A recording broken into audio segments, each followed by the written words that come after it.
Hello everyone, welcome back to World Education Academy. How are you today? I hope you will be fine. Okay, very good. Good afternoon everyone. Good afternoon. कैसे हैं आप सभी? Yes, I am also fine dear. I am also fine.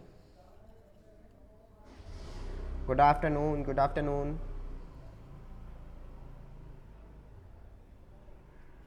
Good afternoon Aparna. Good afternoon Anurag, Sukran, Shefali, Paryant. Good afternoon. Okay, तो आज का जो हमारा day शुरू होने वाला है वो है हमारा डे 31 आउट ऑफ 60।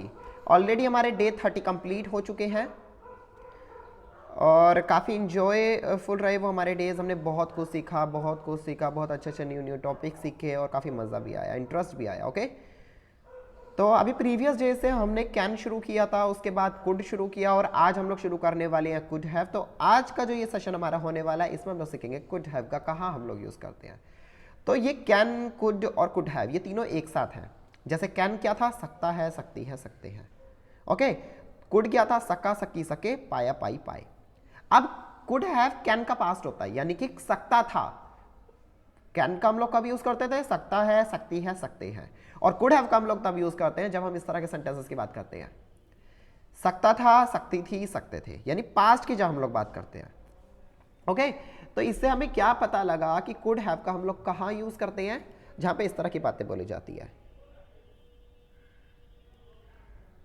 सकता था, सकती थी,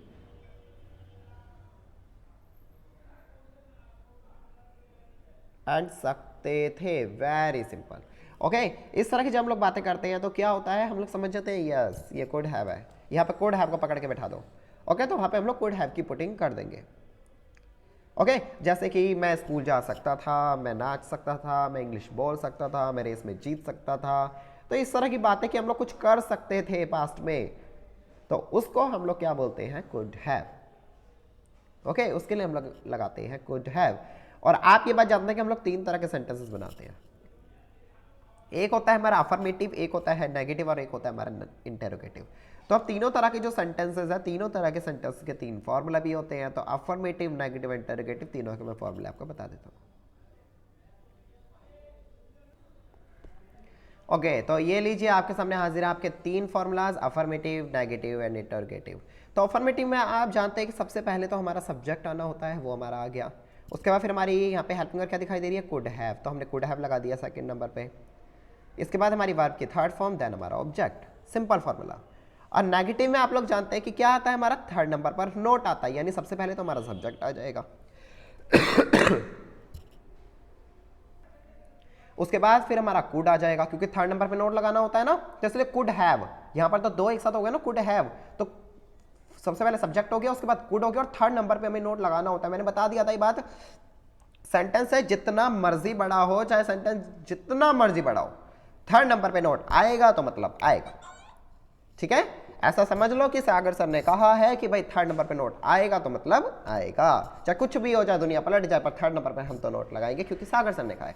ओके, तो सबसे पहले आ गया हमारा सब्जेक्ट, उसके बाद हमारा आ गया कुड, उसके बाद फिर हमारा आएगा थर्ड नंबर पर नोट, उसके बाद हमारा आएगा हैव, वर्ब की थर्ड फॉर्म और ऑब्जेक्ट। यहां ध्यान रखना, कंफ्यूज मत हो जाना, वर्ब की थर्ड फॉर्म लगनी है। इंटरोगेटिव की बात करें तो सबसे पहले आता है हमारा कुड, हेल्पिंग वर्ब पहले आ जाती है, उसके बाद सब्जेक्ट, उसके बाद हैव, वर्ब की थर्ड फॉर्म एंड ऑब्जेक्ट। ये तीनों फॉर्मूलाज आप देख सकते हैं। स्क्रीनशॉट लेना चाहते हैं आप, स्क्रीनशॉट फॉर्मूलाज का ले सकते हैं, या नोट करना चाहते हैं तो आप नोट कर लीजिए। मैं 2 मिनट के लिए रुका हूँ, वेट कर रहा हूँ। स्क्रीनशॉट लेना चाहते हैं ले सकते हैं, या फिर अगर लिखना चाहते हैं तो आप लिख भी सकते हैं।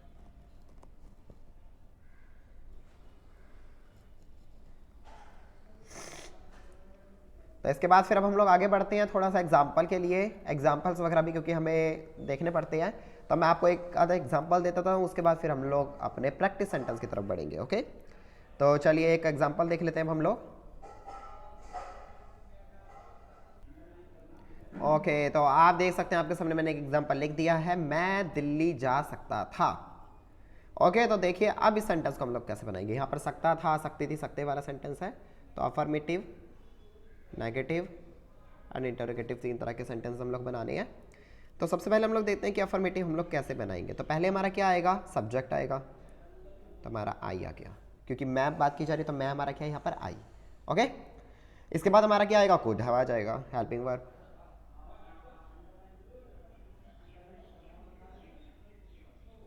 कुड हैव भी हो गया, आई कुड हैव। ओके, इसके बाद हमारा थर्ड नंबर, नोट तो आ रही नहीं, सॉरी, आई कुड हैव। उसके बाद फिर वर्ब की थर्ड फॉर्म आनी है, तो वर्ब क्या है यहाँ पे, जाना, और जाने को क्या बोलते हैं, गो। और गो की थर्ड फॉर्म क्या होती है, गॉन। गो, वेंट, गॉन। गो फर्स्ट फॉर्म हो गई, वेंट सेकंड फॉर्म हो गई, और गॉन हमारी थर्ड फॉर्म हो गई, तो gone. I could have gone, अब कहाँ जाने की बात की जा रही है, to school. Okay, I could have gone to school. And negative की बात करें तो थर्ड नंबर पर नोट लगेगा, बाकी सब कुछ सेम रहेगा, मतलब I could not have gone to school. I could not have gone to school. I could not have gone to school. और इंटरोगेटिव की बात करें तो could I have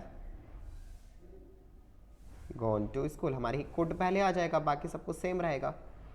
okay, subject आ जाएगा हमारा, और हैव आ जाएगा, वर्ब की थर्ड फॉर्म आ जाएगा, और ऑब्जेक्ट आ जाएगा। तो ये तीनों सेंटेंस आपको समझ में आ गए होंगे कि एक सेंटेंस के तीन सेंटेंस हमने कैसे बना दिया, अफर्मेटिव, नेगेटिव एंड इंटरोगेटिव। तो बिल्कुल सिंपल सा सेंटेंस था, सभी को समझ में आ गया होगा। और अगर किसी को कोई डाउट है तो वो प्लीज़ मुझे कमेंट बॉक्स में बताएं। मैं बार बार वही चीज़ कहूँगा, हर सेशन में मैं यही कहता हूँ कि आपको अगर कोई दिक्कत लगती है तो वो आप लोग मुझे कमेंट बॉक्स में बताएं। ओके, क्योंकि ये बहुत ज़्यादा ज़रूरी है कि अगर आपके डाउट्स क्लियर नहीं हो रहे हैं तो इंग्लिश स्पीकिंग में कोई फ़ायदा नहीं है। मैं आपके डाउट्स को सॉल्व करूँगा। ओके, तो सेशन के एंड में, सेशन जब कंप्लीट हो जाएगा तो आप मुझे अपने डाउट्स को कमेंट कर दीजिए। ओके, उनके लिए मैं शॉर्ट्स बनाकर आपके डाउट क्लियर कर दूंगा। और इसके अलावा जिन बच्चों के डाउट्स क्लियर हो चुके हैं, जिनको ये चीज़ समझ में आ गई है, तो वो थम्स अप दे दो मुझको कि हाँ जी हमें समझ में आ गया, thumbs up.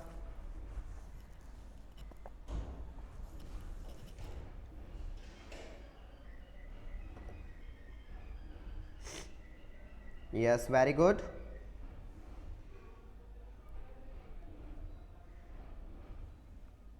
Okay, very good, हमें थम्स अप मिलने शुरू हो गए हैं, वेरी गुड। यानी कि मतलब सब ज़्यादा से ज़्यादा बच्चों को समझ में आ गया। जिन बच्चों को डाउट है तो वो कमेंट बॉक्स में बता ही देंगे मुझको, बाकी ज़्यादा से ज़्यादा बच्चों को समझ में आ गया, वेरी गुड। तो चलिए अब हम लोग आगे बढ़ते हैं। कुछ प्रैक्टिस सेंटेंसेस की बारी है अब हमारी। तो प्रैक्टिस सेंटेंसेस मैं आपको देता हूँ यहाँ पर, देखते हैं और कितना अच्छे से आप लोगों को एक्सप्लेन हो पाई ये चीज़। ओके, तो देखिए आपके सामने मैंने एक प्रैक्टिस सेंटेंस लिखा है, वह इंग्लिश बोल सकता था। तो आपको इसका अफर्मेटिव, नेगेटिव एंड इंटरोगेटिव तीनों बनाने हैं। ओके, तो चलिए देखते हैं कितने बच्चे इसके आंसर दे पाते हैं। ओके, बताइए, वह इंग्लिश बोल सकता था।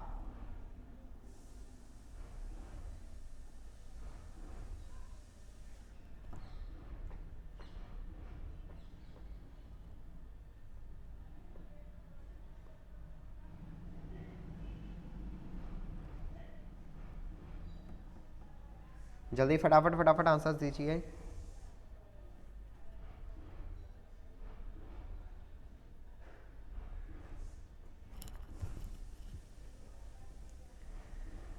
ओके, तो हमें आंसर मिल चुके हैं, very good. He could have spoken English, very good. Okay, हमें आंसर्स मिल चुके हैं, he could have spoken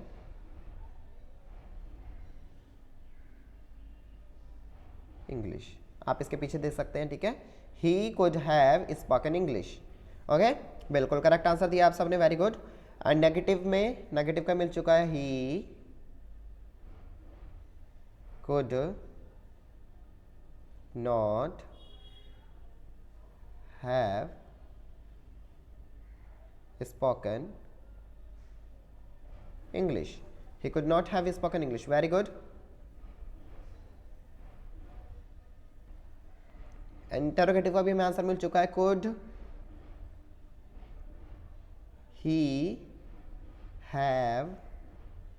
he have spoken English.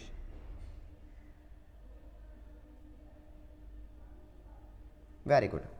तो आप सबने बिल्कुल करेक्ट आंसर बताए इस चीज के, यानी कि आपको समझ में आया। वेरी गुड, बिल्कुल तीनों के आपने करेक्ट आंसर बताए। ओके, तो मतलब आपको अच्छे समझ में आया। ठीक है, तो चलिए एक एग्जांपल और ले लेते हैं, एक प्रैक्टिस सेंटेंस और ले लेते हैं हम लोग। तो ये लीजिए हाजिर आपके सामने एक और सेंटेंस, तुम खेल सकते थे। इसका अफर्मेटिव, नेगेटिव एंड इंटरोगेटिव दीजिए आप मुझे इसके answers.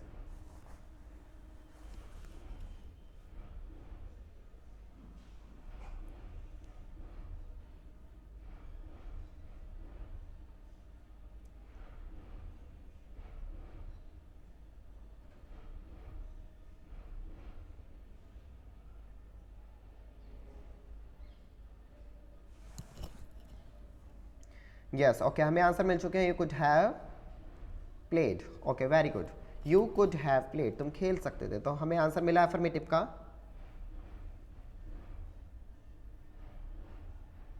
You could have played, you could have played. And negative का हमें मिला है यू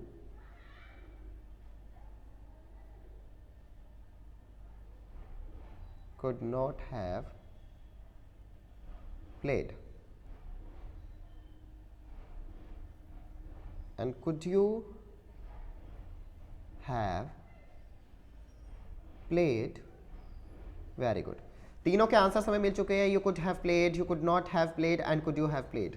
ओके, ये तीनों सेंटेंस के, यानी एक सेंटेंस के तीन फॉर्मूले जो होते हैं, अफर्मेटिव, नेगेटिव, इंटरोगेटिव, उनके अकॉर्डिंग हमें तीनों सेंटेंस बिल्कुल करेक्ट मिले हैं। वेरी गुड, बिल्कुल करेक्ट आंसर्स आप लोगों ने दिए हैं, बिल्कुल करेक्ट आप लोगों ने दिए हैं। ओके, तो हमारे प्रैक्टिस सेंटेंस भी कंप्लीट हो चुके हैं। होमवर्क के लिए मैं आपको कुछ सेंटेंसेस देता हूँ, वो ज़रूर आप मुझे इसमें दें। मुझे कमेंट बॉक्स में आपने ज़रूर देने हैं उनके होमवर्क, क्योंकि बच्चे मुझे होमवर्क ही नहीं देते हैं, सबसे बड़ी बात है। बहुत सारे बच्चे जो देते हैं, बहुत सारे बच्चे ऐसे जो नहीं देते, तो उनके आंसर्स आप मुझे कमेंट बॉक्स में दीजिए। 2 मिनट 5 मिनट का ज़्यादा से ज़्यादा काम होता है। अगर आप 2 मिनट में कमेंट करते हैं तो आपका फ़ायदा है, आपकी प्रैक्टिस होती है, आपके रिजल्ट चेक होकर आपको वर्ल्ड एजुकेशन अकेडमी की तरफ से हार्ट मिलता है। ओके, आपको एक हार्ट मिल जाएगा, आपको पता लग जाएगा कि हाँ जी वहाँ से हमें हार्ट मिला है, तो यानी कि हमारे आंसर्स बिल्कुल करेक्ट हैं। ओके, तो चलिए मैं होमवर्क के लिए आपको कुछ क्वेश्चंस लिख देता हूँ यहाँ पर।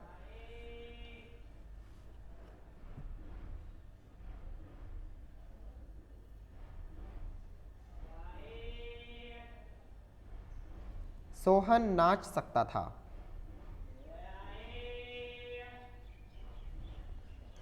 मैं खाना बना सकता था।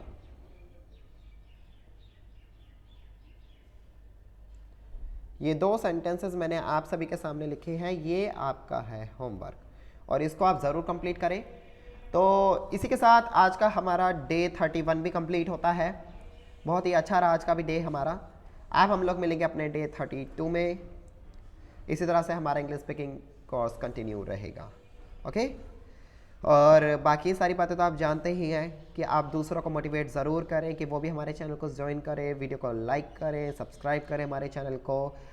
तो काफ़ी सारे उनको इंग्लिश के जो उनकी वोकैबुलरी है वो भी उनकी मजबूत होगी, क्योंकि मैं बहुत सारे शॉर्ट्स में ऐसे वर्ड्स डालता हूँ जो आपके लिए बहुत ज़्यादा ज़रूरी है। आप भी उनको देखें, दूसरों को शेयर करें, अपने व्हाट्सएप ग्रुप में, फेसबुक पे, हर जगह पे आप लोग शेयर करें, ताकि मैं भी मोटिवेट हो सकूँ और दूसरे तो हो ही सके, सीख सके कुछ। ओके, तो चलिए मिलते हैं हम लोग अपनी नेक्स्ट क्लास में। Till then bye bye.